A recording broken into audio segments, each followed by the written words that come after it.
my goodness, what a whirlwind experience it's been for me lately getting back into the real world. Perhaps you've had a similar experience of being isolated for a while, and then all of a sudden things are going back to normal. You're getting out more.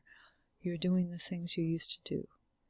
Could be because of COVID, could be because of different reasons that you were isolated, but now you're coming out of your shell, right? You're a debutante. There's the big, bright, beautiful world and all of its aggravations. Oh, oy vey. What about trying to go to church on Wednesday night and you don't want to be late because you have to go pick up your spouse, and then some guy from some company, it's like you're driving up your own street and he's opening his door to get out, so you have to stop for him. Like, if I were a person getting out of my car, I would wait, especially if it wasn't my street.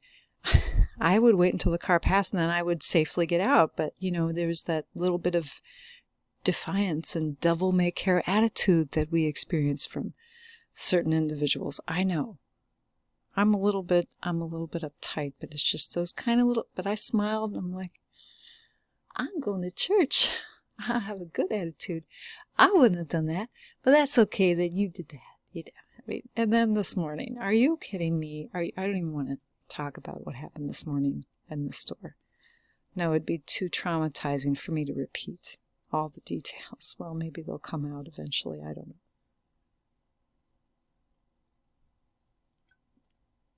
know. Well, last night, though, the one thing we have that is unchanging is the biblical narrative as Christians. And I recommend that you would buy a children's Bible that really presents it in narrative form, because then you get all the substance in the major events without all the unnecessary genealogies. For example, I wouldn't say it's like the most profound translation of the Bible in the world, but it suffices. Last night we relearned, for me it was a relearning, a rereading, about Elijah testing the prophets of Baal. Of course, Jezebel was a great proponent of the prophets of Baal. And Elijah said, okay, we're going to make a sacrifice. You sacrifice your bull, I'll sacrifice mine. You get your pile of wood and whatever, and I'll get my pile of rocks and water, and we'll see who wins.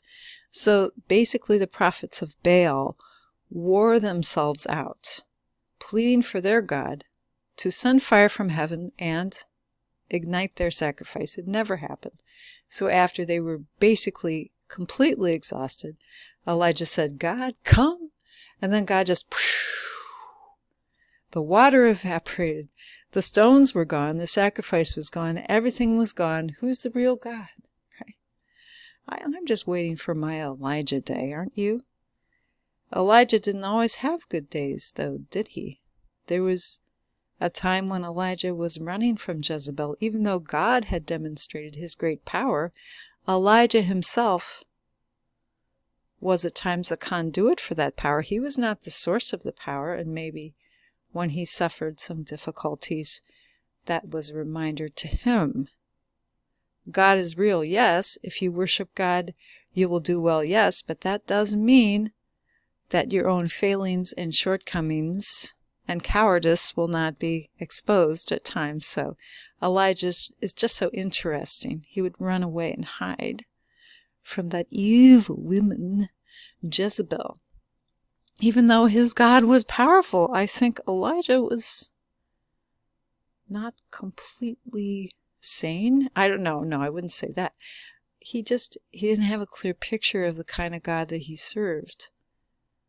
It's not about me, it's about God, it's about God's power. So if you have a Jezebel in your life, I would say have humility, look to God and his power. He shall deliver you in due time. Goodbye.